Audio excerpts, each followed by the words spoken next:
States, Donald J. Trump.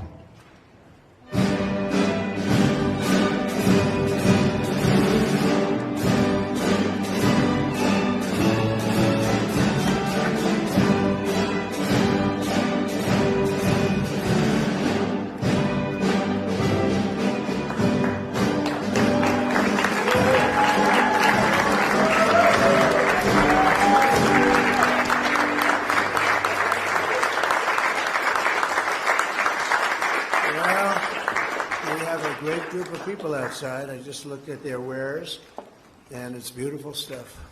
Made in America. It's great, great stuff. Please sit down. I'm thrilled to be with you and welcome you to the most fabulous place, the White House. There's nothing quite like it. People come from all over the world. The King and Queen were just here, and they looked and they said, this place is just amazing. When they came into the Oval Office, they said, this is something. And they've seen some very nice places. They've seen some great rooms, but it is a very special place as we celebrate National Small Business Week. So let me begin by saying congratulations to the small business people of the year from all 50 states. It's a big deal. It's a big deal, and you can be proud of yourself. Our country's made up of a lot of small businesses, and that ends up being a really big business. As small business owners and operators, the people in this room represent the 36 million small businesses who create 40% of all economic activity in the United States. Think of that. A group of people added together. You're essentially the most important factor business-wise in the whole country. And this country is leading the whole world. We are now. That I can tell you by a lot. You're the lifeblood of the American economy, and with your help, we're truly making America great again. We're doing record business. We have a stock market that hit even with this military operation, call it whatever you want. We can't let Iran have a nuclear weapon. We hit all new highs, and I said we have to take care of business because we can't let that happen. So we did a little detour, and it's working out very nicely. They have no Navy. They have no Air Force. They have no anti-aircraft equipment. They have no radar. They have no nothing. They have no leaders, actually. The leaders happen to be gone also. But can't let them have a nuclear weapon, or you'd have problems like nobody would believe. And it's going very well. We're also pleased to be joined this afternoon by Secretary of Energy Chris Wright, who's been amazing. Where's Chris? Except everybody was wrong. They thought that energy would be at $300, right? $300 a barrel, and it's like at 100. And I think going down, and I see it going down very substantially when this is over, Chris. And I think very rapidly too, at levels that you've never seen, because there's a lot of energy out there. Ships all over the world that are loaded up with it. They can't do much with it because they got kidnapped by a pretty evil place. But we're taking care of it. We have Administrator Kelly Loeffler, who's incredible. And she's the head of the Small Business Administration. We're thinking about a name change, but I don't know. It's still a pretty good name. And I always say the small business is a giant business, because when you add up your whole department, that's not a small business. That's a really big business, the biggest. Under the last administration and their radical left allies in Congress, small businesses were brutally crushed by the worst inflation in American history. We had the worst inflation under Biden that we've ever had, and I always say, I always like to correct, because if I don't correct, then the papers, the media goes crazy. He made a mistake. Well, the official number is 48 years. I say the worst in history because I don't believe the 48 years. I say it was worse than that, but in many ways, 48 years sounds worse than in history. I don't know why, but it was 48 years or worse. It was a Biden inflation. This is what I inherited. And now we had it down where just prior to the war, the inflation was 1.4%. And for 3 months, over a 4-month period, it took me a little while to get it down from the levels it reached. Biden added $6 trillion worth of new regulations and created an estimated 356 hours of paperwork every year for small businesses. You know what that means better than anybody? It means no good. Their policies punish hardworking citizens, and our policies protect you and reward you. And also, we happen to have something else that I think is good for your businesses. We are respected all over the world now, again, as a country. We were laughed at. We were a joke. We were a total joke. Right, Rick? I see Rick, my television star over here. He's been with us from the beginning, haven't you? Like, maybe from the first speech. Long time, right? Thank you. Thank you very much. Well, I think we're doing good for you, Rick, right? And you're doing good? We shop? And I know you're doing good on the television camera, so that's maybe more. That's good. That's great. Thank you. Last summer, I proudly signed the great, big, beautiful bill, the largest tax cuts in the history of our country, and boosting millions of small businesses.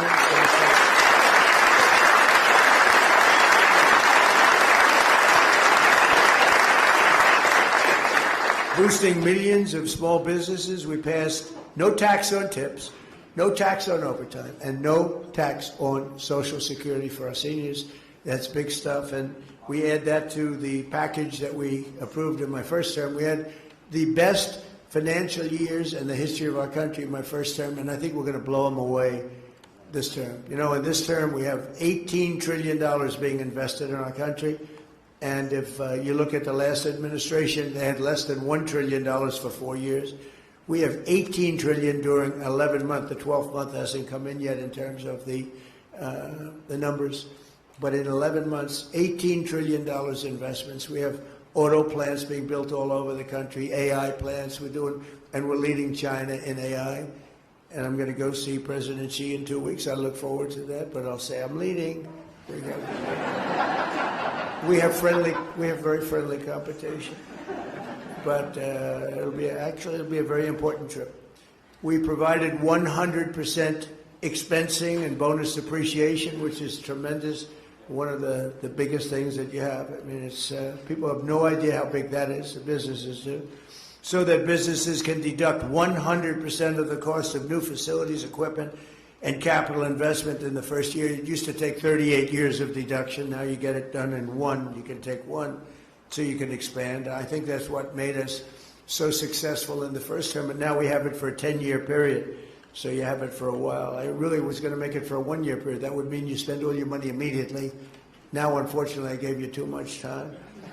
I was sort of against that. I said, let's do it for a shorter period of time. But we did it. It's the right thing. And this way, when I get out of office in, let's say, 8 or 9 years from now, I'll be able to use it. I'll be able to use it for the job.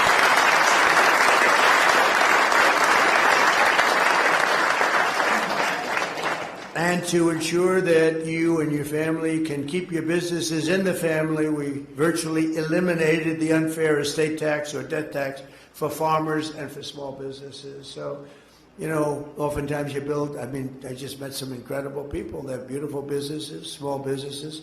They want to have their children. Those businesses were all long-term. It was, the father was there, right? We're just talking about with the beautiful pretzels. I said, pretzels, oh, those look good. I wanted to take some right now, but I didn't want to be rude and rip your bag apart.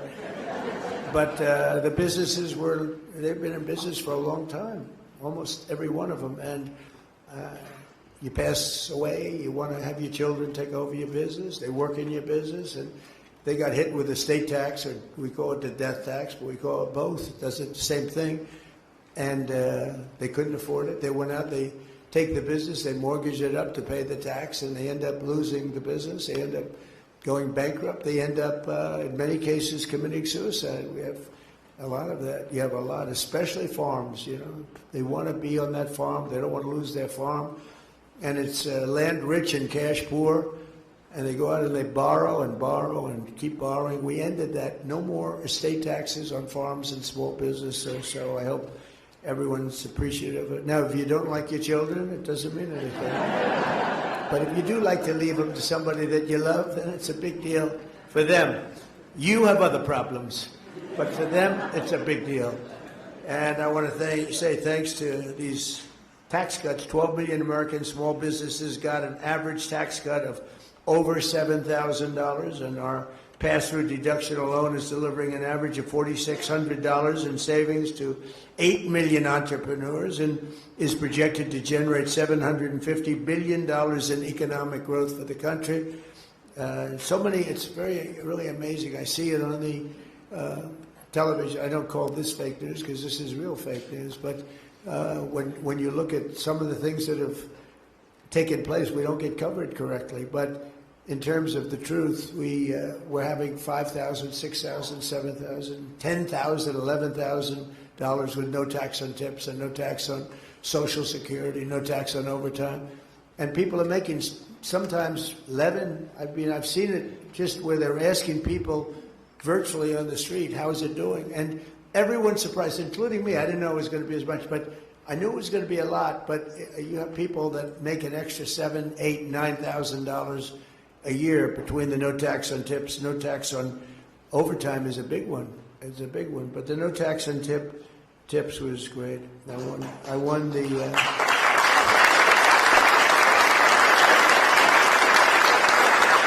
You know, typically, I don't know why. I can't imagine people voting for the other side with their policies and everything beyond this, long beyond this. But we won Nevada by a lot, and typically Democrats win that state. And no tax on tips. A lot of people getting tips in Nevada, so it had a big impact on people, and much bigger than they thought. And they're just now starting to realize how big and how really wonderful the great big beautiful, I call it the great big beautiful bill is, because we really, it should be called the great big beautiful tax cut bill and regulation cut bill.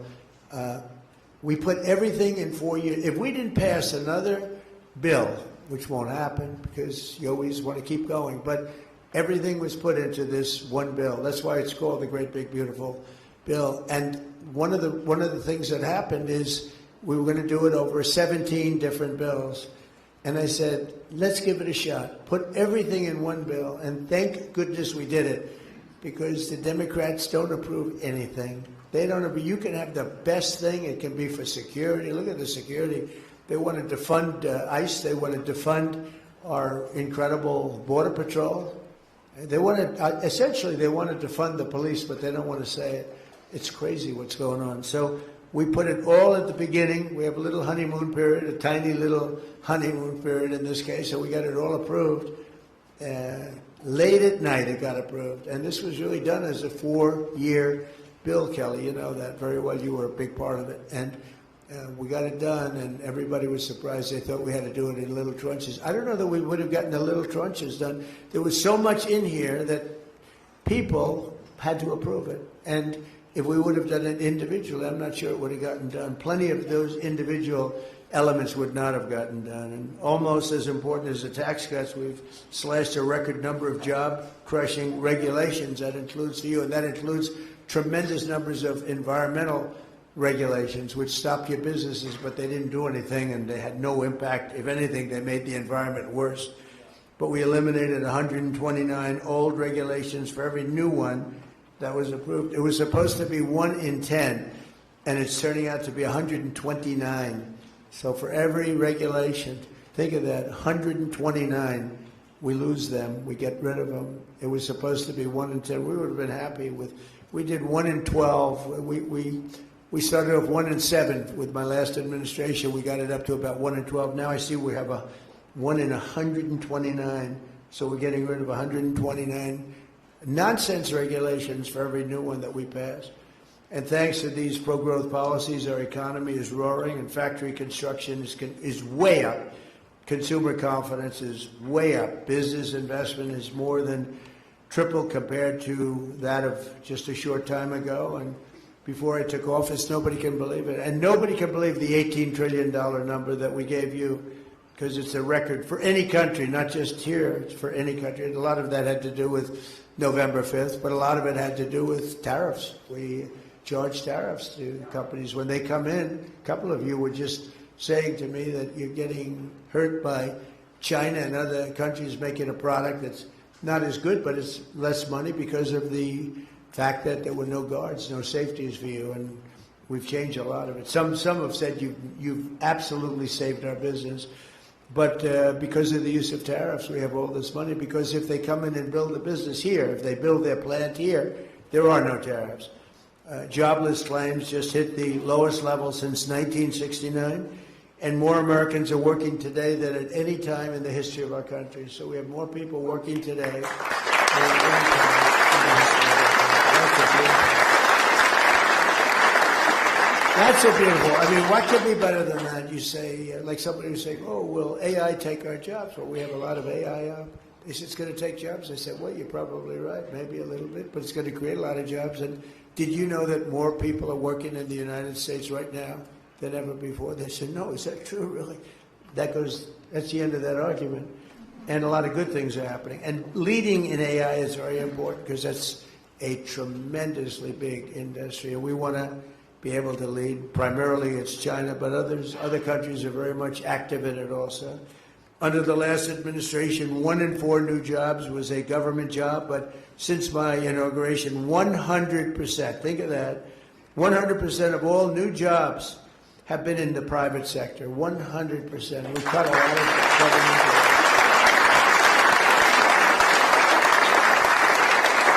And 2 of the 3 new jobs have been in small businesses, but I just want to say, so think of that, 100% of new jobs are in the private sector. Now, to do that, we cut tremendous numbers of governmental jobs, and I feel sorry for everyone, and it's a hard thing to do. Many of those people voted for me, but now they like me because they went out, they got private sector jobs that they like better, and it's paying them sometimes 2 and 3 times more money.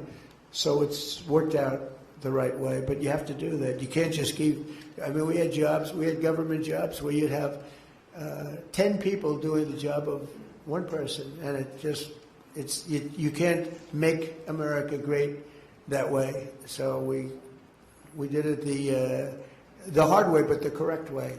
The correct way. Big difference, right, Cal? You see it. It's, nobody's ever seen anything quite like it, and it was, especially working here, it's tough because this is the home of federal jobs. I wouldn't say I got tremendous. We won the election in a landslide. We won all 7 swing states. We did all the things that you've heard so many times with counties, which is a big count. That's why you see the map is all red practically. When you look at it, we won 86% of the counties in the country. But here is a little bit different. But now, if you look at those people, some of them have left. And by the way, speaking of that, Washington, D.C., which was very unsafe a year ago, a little more than a year ago, is now one of the safest cities in the United States.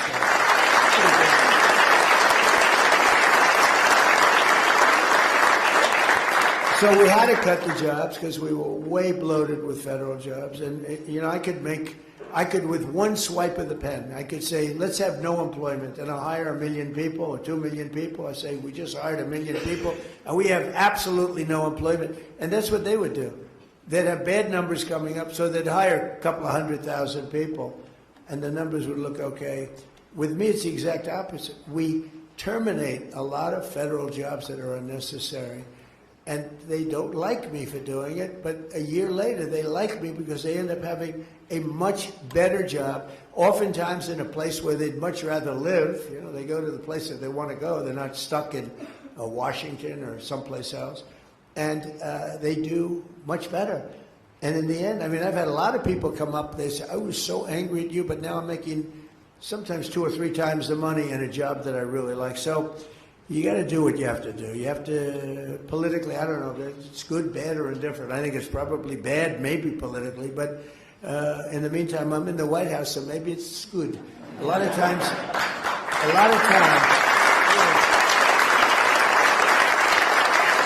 as you probably heard, the fake news media treats me very, very badly. 93% of the stories I get are bad, and yet I won in a landslide. How do you win all 7 swing states when you get only bad press? It's fake press.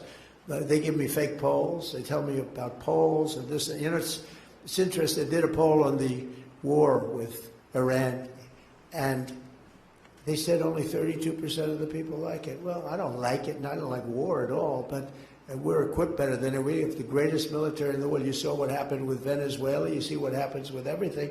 But they said 32% of the people are against President Trump. Well, when you explain it, like, is it okay for Iran to have a nuclear weapon? It wouldn't be 32%. But even if you said that, there'd be a 32% because the polls are fake. I mean, they're totally fake. And when you take a look at what's really going on, the other day I made a speech in a great Florida senior citizens community, and I made another one at the Kravis Center, 2 in one day. It was wonderful. I go out and make a speech. Then I say, all right, let's go home. Sir, you're making another speech. And this one's in front of the richest people in the world. I went from an unbelievable group of seniors. Now, of course, I'm not a senior. I'm far younger than a senior. It's true. I feel the same as I felt 50 years ago. I don't know. There'll be a period of time when I don't tell you that. There'll be, because I'm honest, I'll say, it's not looking good. I have to be careful. If I said, as an example, I'm not feeling well, they put on, Donald Trump is not feeling well, because they won't know that I'm using that as just a reference point, and they'll say, listen to this. I'll say, I'm not feeling well. Well, someday I might say that to you, and you'll be the first to know. Actually, I won't have to say it, because you'll be able to see it, just like you did in the last administration. You know, one of the things I said is that we should have, in my opinion, anybody running for president or vice president should take a cognitive test. And no president has ever taken one except me. I've taken 3 of them, and I've aced each one. 1 in the first administration, 2 over here. And whenever they get a little sassy, like, does he still have it? Does he still have what it takes? I say, all right, I'll take another one. And they are hard. There are many people in this room I know that are smart. They're not going to ace them. There are many people standing back there, the fake news media. I'd like to have them. You know, the first question is very easy, and they always show the first question is, you have a lion, a bear, an alligator, and what's another good? A squirrel, okay? Which is the squirrel? So they show that question. And then the first 4 or 5 questions they get a little more difficult. By the time you get to the middle, they're tough. By the time you get to the end, I don't want to be insulting, but there won't be, I'm not going to do what Gavin Newsom said. You saw him? He said, everybody in here is stupid, and he's stupid.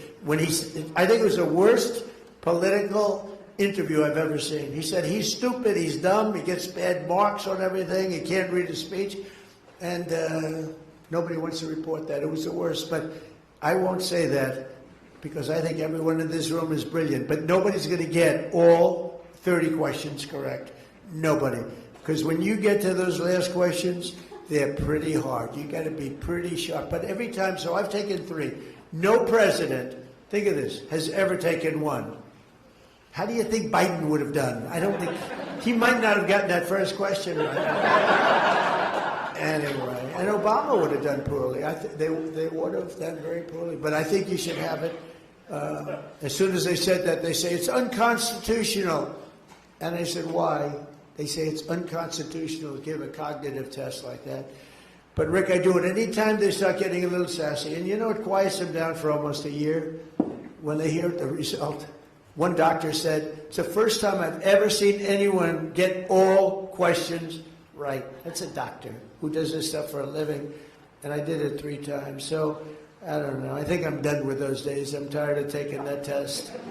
You know, you sit before a group of doctors and they ask you questions. I said to Ronnie Jackson, he was original, right? First time. I said, so what do you think, Ronnie? They called me a genius who's going to destroy the country.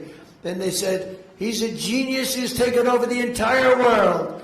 Then they said, he's a total moron. This guy is so stupid. And then, so whenever I hear that one, I say, let's take the cognitive test. But I really think it would be a great thing if you could do that. They say it's not constitutional, but I think it would be good. And I can tell you, a lot of the people that run these small businesses, you could take the cognitive test and you could do a lot better than some of the people that we talk about. But I really believe it. I think it's so important for our country. We have to make sure we have the right people leading this country. Like, we have a war right now, and we're to 6 weeks? They said, what's taking so long? We were in Vietnam 19 years. We're in Iraq for many years, 10 years, 12 years. We were in all these different wars. Korea, 7 years. I won't even mention World War II. That's a big baby. But you have the wrong person up here, you'll be in World War III. As sure as you're sitting there, you have the wrong person up there. It's nasty and tricky. It's tricky out there. We have to have the right people, and they have to be sharp and they have to be smart. Because one thing about your business is small businesses are great, but if you don't have the platform, meaning the country, meaning the right principles, the right everything, our country's booming now, despite the fact that we're in I call it a mini war, because that's all they are. They don't have a Navy anymore. Think of it. They had 159 ships. How many do they have left, Kelly? Out of 159, take a guess. She's very smart. 0. 159 ships. In the first 2 weeks, 159 ships. I actually got very upset. I said, how quality were the ships? They were very good. I said, why didn't you just take the ship? Why do you have to send it to the bottom of the sea? We could have had, and let's say out of the 159, we could have taken 59. We would have 59. But they'd rather blow them up than save them. I would have preferred saving them, but these are minor details. But one of the small business owners who can tell us firsthand how our tax cuts are boosting revenue is someone you may have heard, and I made mention of the fact he has been with me. I don't know, maybe he doesn't like me, or maybe he loves me. I think I'd rather be liked than loved by him, although he is a very handsome man, I would say. But he's somebody that we all know, and I think he's a fantastic guy. And he's been to so many rallies, so many speeches, and I love being able to introduce him because he's a champion, he's a winner. You know, to go on television and to make it, he made it big, but to go on television, I don't know if you know this, Rick, 5% of the shows make it. 2% of the shows make it pretty good. 1% of the shows make it. So it's very risky to do a television show and I did The Apprentice, and that was one of the great hits of a long time. But you did your show, and I've just always admired. I admire people that will go against the odds. And when you do a television show, you're going because very, very few of them make it, and you made it big. So I'd like to have Rick Harrison come up. It's a gold and silver pawn shop in Las Vegas, and you know his show very well, and thank you, Rick. Come on. Thank you.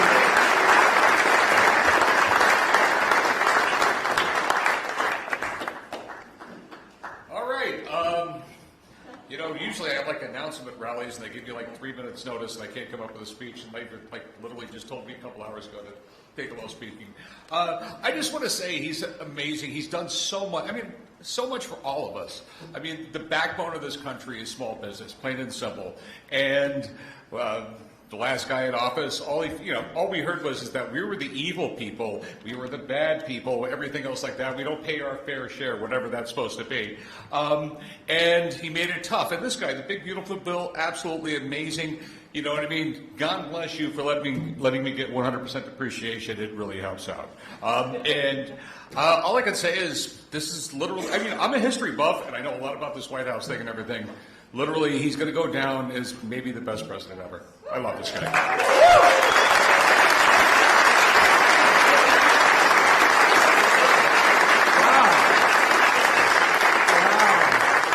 I'm glad we didn't tell you, because actually that was much better than when you're fully prepared. When he comes up fully prepared.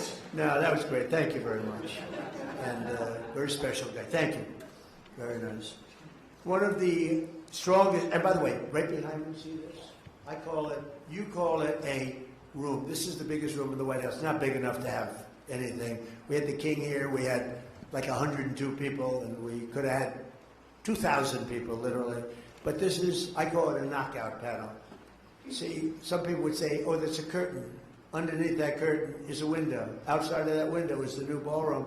So I said, I'll get out of here, and I'll let you guys, if you want to see a beautiful structure going up, complex, safe, things that could never happen like happened a week ago. That was a pretty bad situation. You can't have 1,000 units over the ballroom with an entrance right next to where you are for a lot of reasons. So if you want, we're going to open that up. I think later on you'll open it up and let the people take a look. and it would be pretty good. Not as exciting as looking at oil wells like Chris gets to do all day long, right? And speaking of that, we're doing well in Venezuela, right? It's working good? Yes, we are, Mr. President. Yeah, Yes, we are. that was good. That war took us approximately 48 minutes. And actually,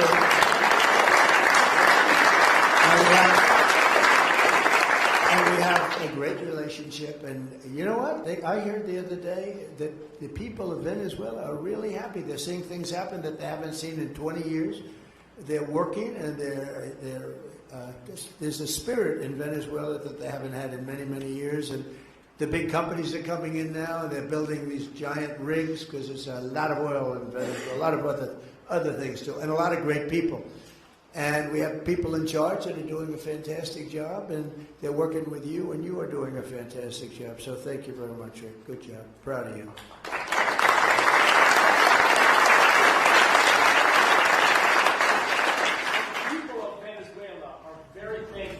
Your proud and bold leadership to change the trajectory Come of here. their lives.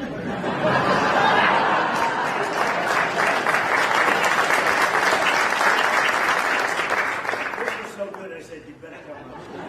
No, I want to say, as you engage with the people of Venezuela and the businesses, I will tell you that President Trump is incredibly popular with the people of Venezuela. It's a nation of 30 million people going the wrong way for 25 years. And a bold leadership of this president changed the trajectory of that country, changing the futures of all those people, wanting millions of Venezuelans abroad to go back to that country. American businesses are stampeding in to invest in that country. 25 years trying everything going the wrong way. His bold leadership and creative thinking changed the game. Thank you, Mr. President.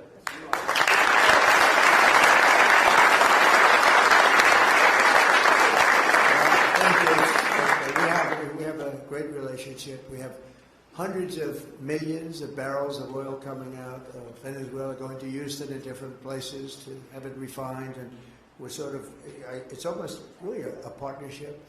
The man you just heard speaking, Chris, has been, he wasn't my choice. I had somebody else for Department of Energy, a fantastic man, Doug Burgum. And I said, I want you to head up energy. He says, you know, there's one person better than me, better than anybody. I said, who the hell is that? Chris Wright.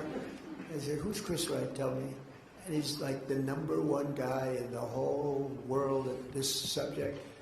And I said, well, let's talk to him. I don't know, he probably makes a lot of money if he's doing that. And he was.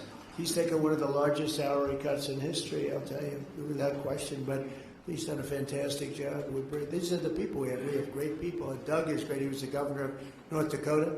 He ran an incredible state. He was very successful in business. He started with a small business. He sold it for $1 billion to Microsoft. And he wanted to do what Trump did. He said, I want to be a business guy, and now I want to run. I made a lot of money. I want to run. So Doug Burgum ran, and he became a great governor for 8 years. He was term limited. And I saw him at a session, a speaking session, and sort of a debating session. I thought he was great.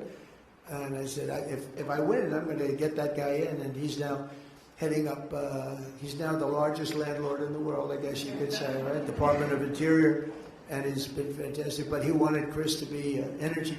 So he's got all the power of the energy, but he doesn't have the land. Doug has none of the power of him, but he has the land. So I merged them.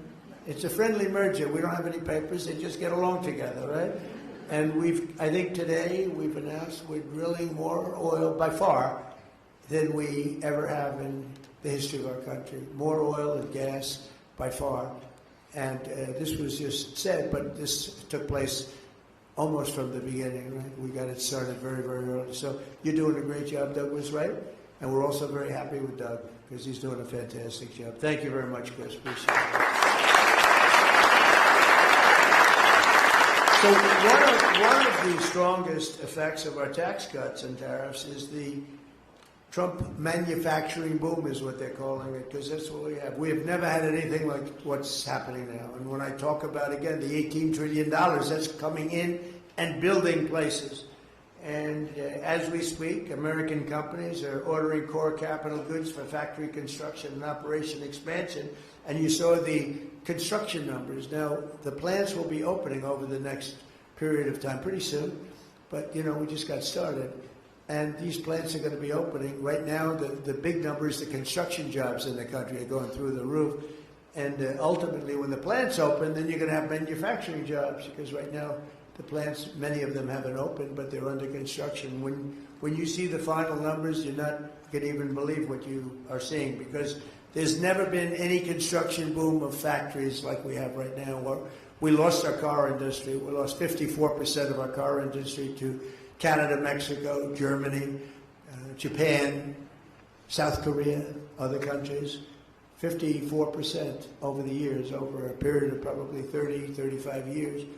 And they're all coming back. They're all coming back. And they're coming back at levels that has never been seen before. It's pretty amazing. What you see, you'll see it. It can't be disguised by our friends that would, I guess, I don't know. I see so many of them smiling, having a good time, that I actually think they probably like us. I think their bosses say, treat Trump as badly as you possibly can. But they had so many good faces, and so many, they are a lot of professionals there.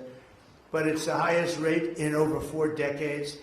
And under 4 years of the Biden administration, real wages for manufacturing workers fell. It fell $840. Under 1 year of Trump, wages for factory workers, manufacturing factory workers, increased by $2,500. So think of that. Under Biden, it fell $840, and under Trump, it went up $2,500. That's quite a difference. And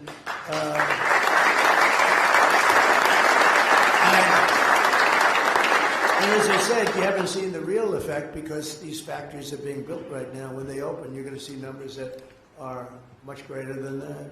And a lot of these government workers, good people, and you know, I don't blame them for liking what they had, but they're going to all be in the system, and they're going to be making double and triple what they were making in government. We have a country again, because you can't have a country that works where you have literally 10 people to do one job. You can't have it.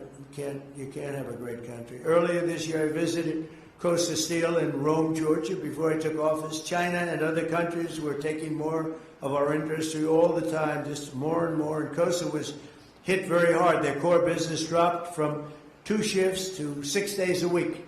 And the 2 shifts were during my administration, by the way.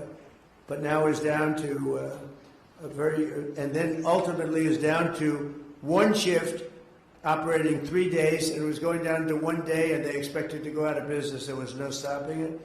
And now, thanks to the tax cuts and the steel tariffs that I put on, Costa is thriving like never before. I just heard from them, and they're at now full shifts, 2 full shifts, 6 days a week, and they may go to a 3rd shift, round the clock. Think of that, round the clock. They've never had that before, and they have the backlog of 7 months long of things that they're building, steel products, great. And they said, I was with the gentleman that owns the company. He thought it was going out of business, and now he said, now I have a great business in just a period of literally a year and a half. It's we thought we couldn't stop it. And he said, all of my friends up and down the line, they have different businesses, factories, big businesses, but they all thought they were going out of business, and now they're all doing better than they've ever done before. And they've gone from employing, in this case, Costa, 50 people to 125 people, and the 50 people is going down to about 14 or 15, and now they're at 125, and they're looking for additional people to work. And I want to thank their president, Andrew Seville, who I think maybe is here. Andrew, are you here someplace? Where are you, Andrew? Right. You want to say something? Come on. He so got. He really understood what was happening, and I think it would be nice. You weren't supposed to speak, so I hope you're not nervous. The most thing that took us right to the top was your tariffs. And I think everybody in here that runs a small business, the tariffs had an effect on you one way or another, and that has just taken us, all the jobs that were going to China, you brought them back, and it really took us to the next level.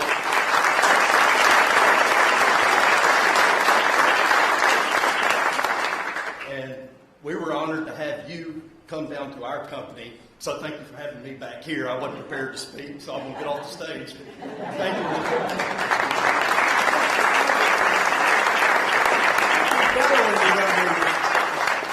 You know what? It's a little truth to that, Rick.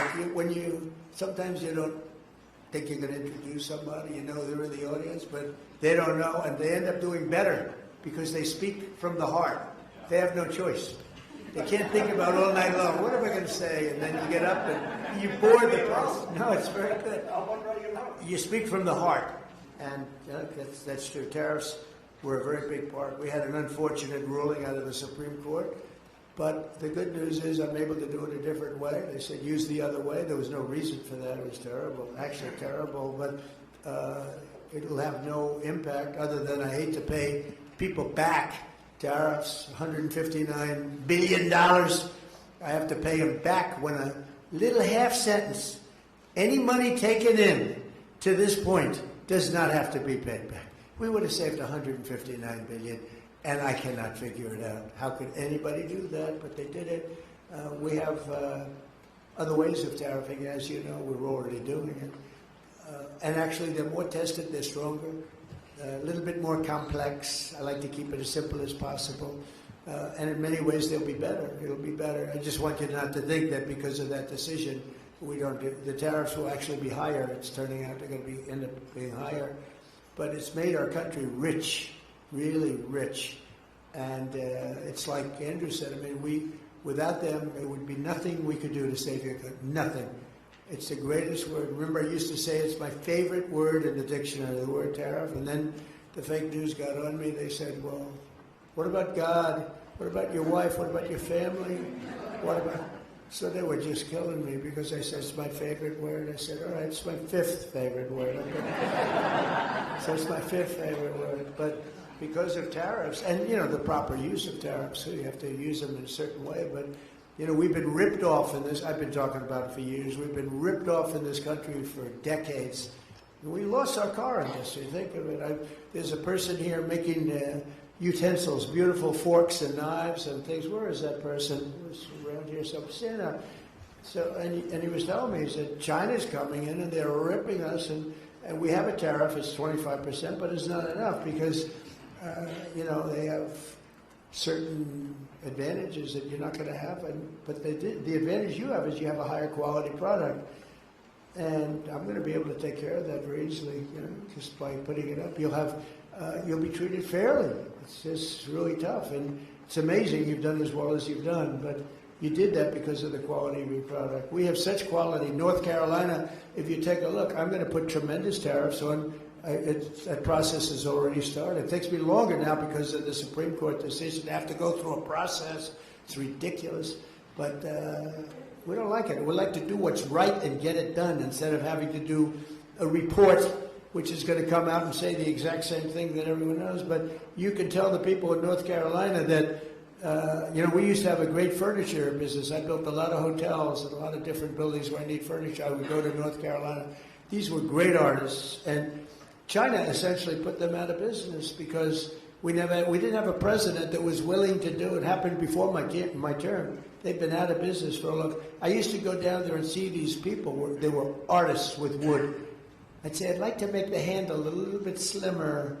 Ding, ding, ding, ding, ding. It was like magic. And we lost that whole thing. You can say it's coming back because we're putting tariffs on furniture where you'll be able to more than compete. We have to protect our businesses. Same thing with you in the utensil business. Your stuff is so beautiful, but it's very tough when you're competing against something that is cheap and, you know, because of the lack of protection that you've been given, it just puts you out of business. So you actually said thank you for the tariffs, but the tariffs really aren't high enough, in my opinion, in that particular thing. But with the furniture, we're going to bring all the furniture back to North Carolina, and you're going to see... it'll be as robust as it was 25, 30 years ago. The greatest furniture people in the world. And they got stolen. They really didn't take them. They found people in China that could do it. And all those people got put out of jobs. And their kids have that same ability. And you watch what happens, how good it is in North Carolina, because I've had to go through a process to get that approved. but now it's proved, and you're going to be, again, the furniture capital of the world, because nobody can do that quality. And I know the quality. I buy a lot of things from China, and because I was forced to. You know, when I was in the hotel business, I was forced to buy from China because of pricing, and for other reasons. What I wasn't getting was the kind of quality that we were getting here.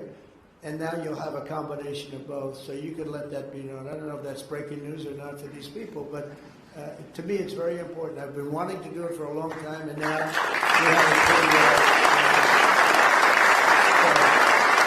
a like North Carolina, my administration is also committed to ensuring that American small businesses have access to the credit and capital that they need under Administrator Loeffler, who's phenomenal.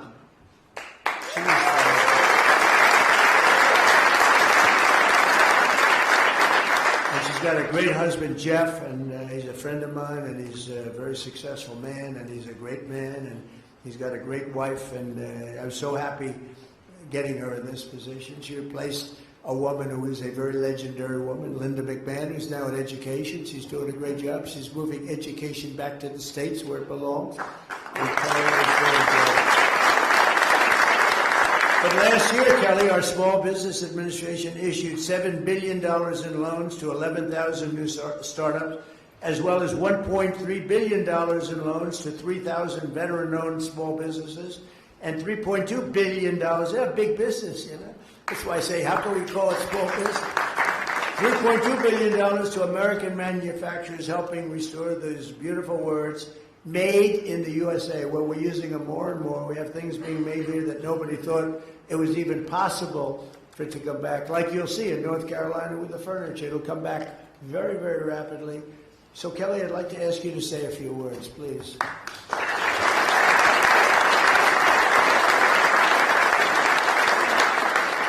Thank you, Mr. President. First of all, you are the most pro-growth, pro-small business president in American history. Thank you. It's such an honor to join you here at the White House to recognize National Small Business Week, and you're the greatest commander-in-chief ever, but also one of America's greatest businessmen, and small businesses know that.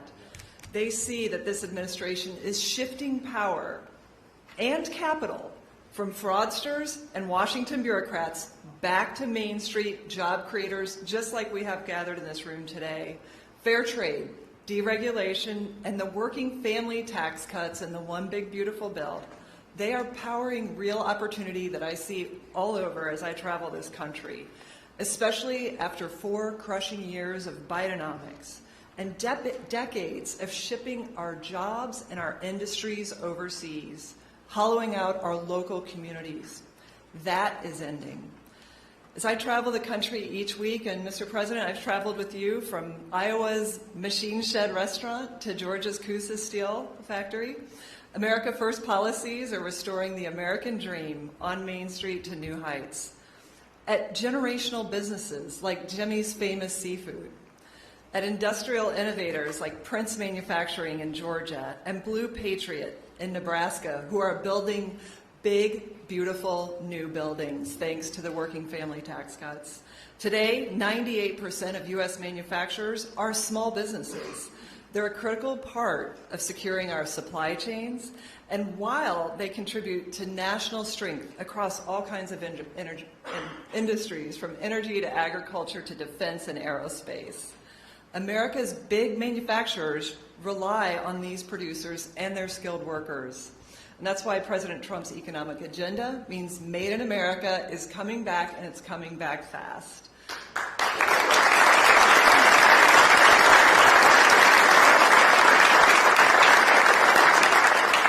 Now, at the Trump SBA, we're helping to fuel that growth.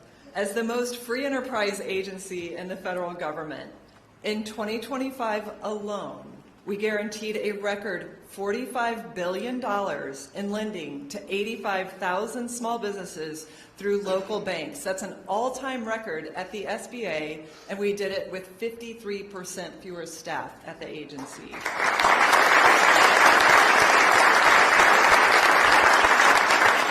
That capital is driving the job creation that you see. record small business formation. This year, record small business formation and growth in communities all across America. It's such an honor to highlight the award winners that are here today and the vital role of hardworking small businesses that do their jobs every single day. They are America's backbone. From our farms and restaurants to our construction companies and our manufacturers and our trucking companies. Thank you, Mr. President, for recognizing that small business is big business. 250 years ago, our founding fathers were also entrepreneurs, small businessmen. With the America First agenda, that legacy continues. America is open for business again. Thank you, Mr. President.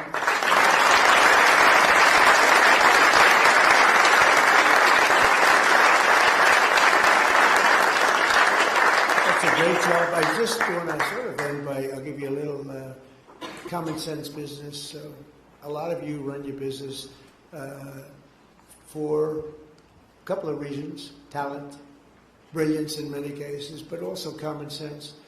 And I'll give you just one little anecdote. We have a beautiful, potentially beautiful, built in 1922, it's a long time ago, reflecting pond in between the Washington Monument and the Lincoln Memorial. It's 2,500 feet long. That's taller than, I think, any building in the world. That would be if you lay it sideways. It's 2 Empire State Buildings, more than that. And very wide, 167 feet. And for years they've wanted to fix it, rebuild it. It's granite. The stone is good, granite's great, but it was leaking because it's little pieces of granite. Very, very expensive when they did it, but it always leaked from the day they built it.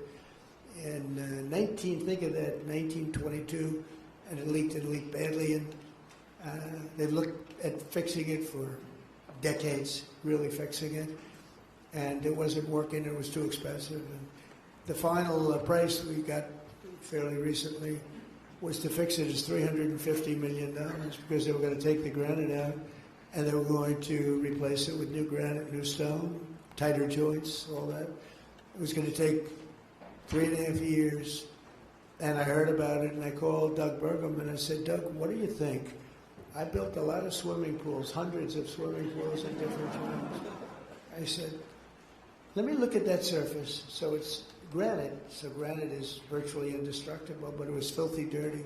It started because I called, because it was so dirty, it was disgusting. People called me and they'd say, it's a shame, I'm looking at the Washington Monument and this thing is terrible. The water is dirty, there's cartons of stuff in it and everything is just so horrible. And I said, wow, that's terrible, we can't have that. And I actually had Secret Service. I said, drive over there, I want to see it. Sir, we won't be able to do it. I said, just do it. And when it was terrible, I looked at it, terrible. So think of that. So it's going to cost $350 million because they're going to take the granite out, put new granite, and consider it like as tall as the tallest building in the world, if not taller, and laying on its side. And I said, well, that's terrible, $350 million. It's going to take 3.5 years. 3.5 years it'll be, and 3.5 years means 5 years. $350 million means $500 million to fix it.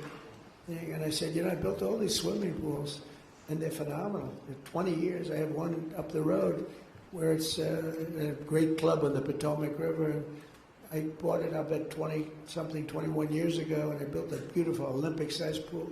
And I asked the other day, I said, how good is the pool? Oh, it's beautiful, sir. I looked at it, it looks like it's brand new. It was done 20 years ago.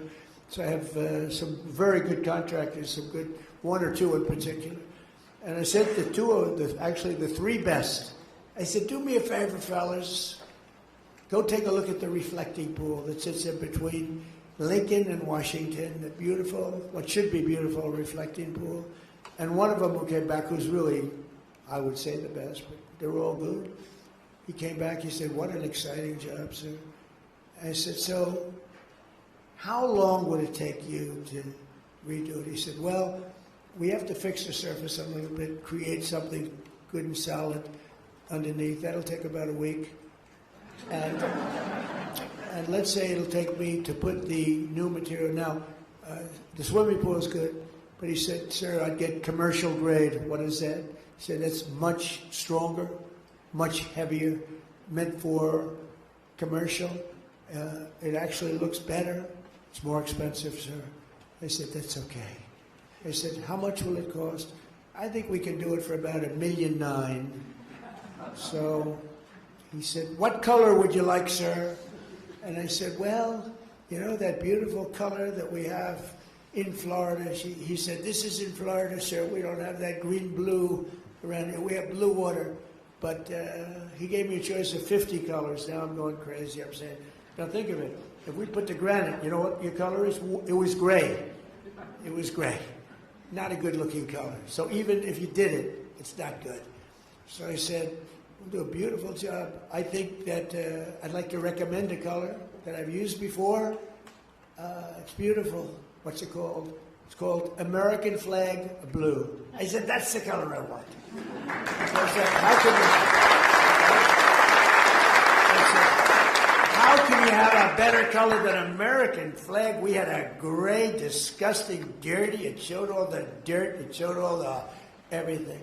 So we finished it about 2-3 days ago. They ripped the hell, you know, they roughened the surface. They left everything there. The demolition would have cost $60 million to take the stone out and put new stone in. So we cleaned it, we steam cleaned it, we sand blasted it, we pebble blasted. You know what pebble blasting, that's a serious sand blast. That's really, because it's granite, it's so strong. We roughened the stone so it's a good surface, got it immaculate, and it's beautiful. But it still has the lines in between it. You're going to have leaks all over the place. And we filled in some areas, and the work started a few days ago. And I wanted to go today. I said, let me see these small business people. And then I want to go over and see the contractors to see how they're doing. But Secret Service was not thrilled. They were not thrilled to be standing in the middle of a pool with lots of buildings looking down. You know, we have to be a little conscious of that, right? Chris, you'll have a new boss someday. And I don't know if you'd like that.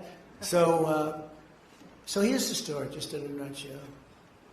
For a much better job, 1.9 million, 1 week. Because I don't call actually the Parks Department did a great job. They cleaned, they had a lot of men cleaning, they're scrubbing the scum off years and years of decay and bacteria and everything else you can think. It was terrible, actually. It was worse than the people would tell me. They say how bad it looked. It was much worse. The Parks Department did a fantastic job. They got it down to the surface, and these guys came in and made the surface really, really good.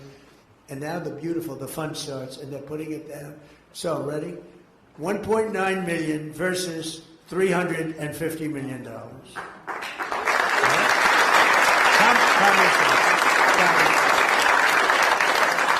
A great, beautiful blue color, American flag blue, as opposed to gray. Right? What is not gray? But it's one of those things. And instead of 3.5 years, it's 1 week. So think of that. 1 week. So everybody say, well, yeah, but you can't compare this. Yeah, you can. It's much better. It's a much better job. This will last for at least 50 years, and you'll never have a leak. It's very strong. You couldn't, if you had a knife, I don't want to give anybody ideas. If you had a knife, you can't even cut it. So strong, so powerful, powerful rubber. It is beautiful, sealed.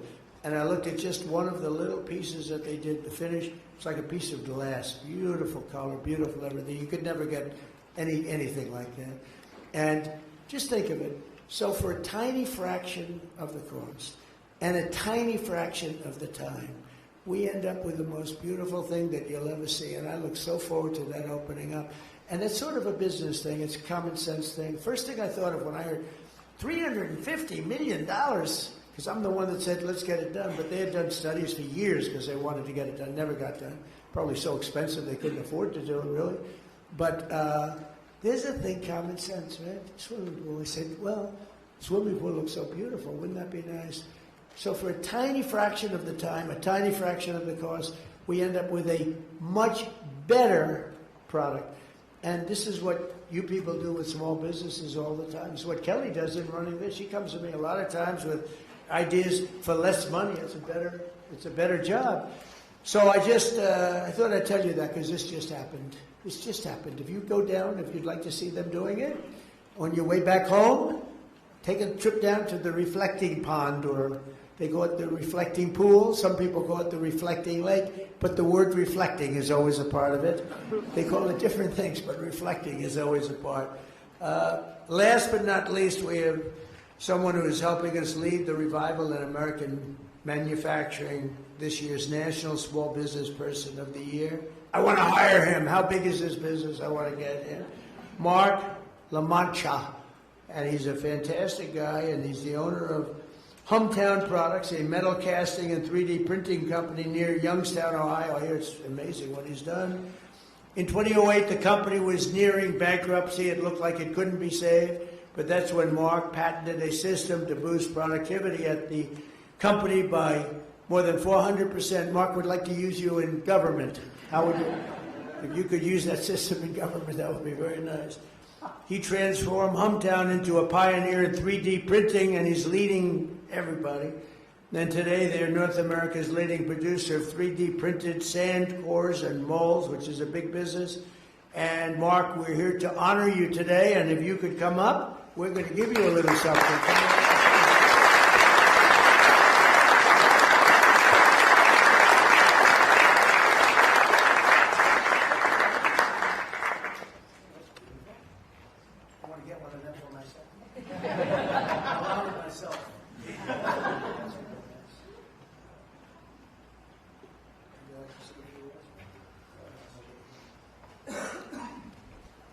Mr. President and Administrator Loeffler, I would like to thank you for the opportunity and the privilege to represent the 36 million small business people, to be an ambassador for the largest part of our economy.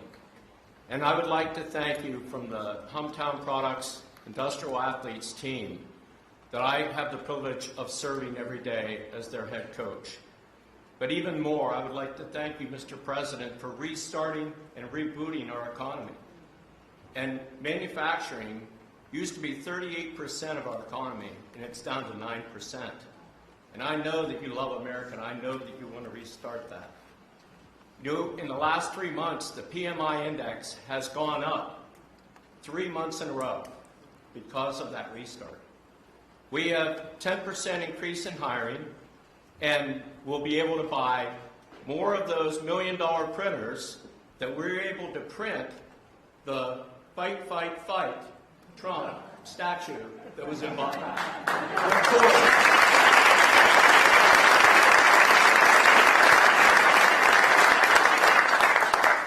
So I want to thank you from the bottom of my heart for loving America. And, you know, manufacturing is my favorite sport, so let's make America manufacture again.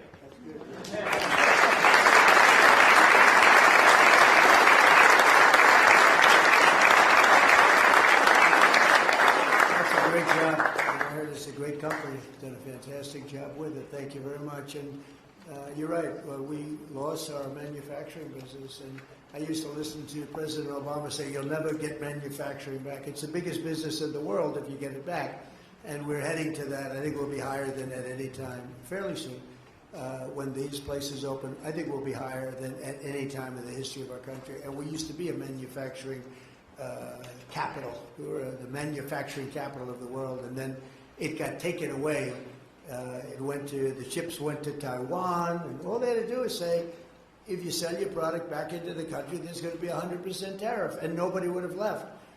And, you know, I made a investment, Intel, chip maker, the biggest in the world, and then it got taken away because of bad politics, actually, because the politicians, the presidents, no president protected that industry. So all of a sudden you have this superpower over in Taiwan, but they're coming back. As you know, we have the biggest companies coming into, they're pouring into this country. They know that the tariffs go to a certain extent, and then they go up as we go. But I will say that it's so sad to see what's happened, but it makes me so happy to say we're bringing it back. And as sure as you're sitting there, I mean, these are companies that are fully committed. There are many under construction. They're on their way. And when I look at what happened to our country, I used to make speeches as a private person. I was I always loved politics, but I never thought I'd be doing this. But as a private person doing well, I used to just marvel at the fact that the car companies were leaving Detroit and leaving our country at levels that was just, I mean, I said, you're not going to have any cars soon if you don't do something. And all they had to do is say, you can leave our country, you can have lots of fun building your cars, but if you think you're going to sell it back into our country for no cost, you're wrong. But nobody said that. Not one president, even presidents I liked, but they were bad on trade. You've never had a good president on trade, and now you do, and we're bringing them back at levels never seen before. So we're going to have something, and as far as small business is concerned, you are really the driver. I love that story because that's the kind of story that half of the people, I'm not sure about all of them, I'm not sure about Rick, but most of the people in this room would have thought of that. They would have said, well, what about surfacing that stone, that existing stone? But it's just, you know, one example. It's such a great one because it's massive amounts of money and time, a disaster of construction for years. They'll be building and building and building, a mess. What common sense is all about. And you people more than anything, I know you all indirectly. If I don't know you, I still know you. But the fact is, it's common sense. And if you didn't have common sense, you would not have a good business, and you wouldn't have a good small business, big business, or any other business. So I just want to congratulate Mark. I want to congratulate. That's a great tribute, really. You've done an amazing job. But I want to congratulate everybody in the room. You're fantastic people. And we are really, this is the golden age of America. I really believe it. Last year we were scoffed at. I tell the story often that the king of Saudi Arabia, a year and a half ago when I was over there, he said, you know, America was a dead country. We didn't think we'd be investing. We didn't think it would be appropriate to invest there. We were a dead country. And now, President, you have the hottest country anywhere in the world. That was 7 or 8 months ago. We're a lot hotter than we were then. We had to do this little excursion, but the excursion is, the stock market's higher now than it was when I assumed the market would be down 25%, and that was worth it to get rid of lunatics that would have nuclear weapons that can wipe out countries with the push of a button. You can't do that. So I had to do it because it should have been done 47 years. It should have been done by many presidents or other countries. It should have been done a long time ago, but we're doing it, and we have no choice, and I'm very proud to be doing it. But the amazing thing, I thought we'd be down 20, 25%. I thought the market would be down. The market's at new highs, despite all of it. And so the market is genius, and they see what's happening, and they get it. But I just want to say it's an honor to be with you, and keep going. Small businesses, some of your small businesses like yours are going to be large businesses very soon. And it's an honor to be with you, Kelly and Chris and all of the people that work with me. What a great job you do. We appreciate it. Thank you very much. Thank you.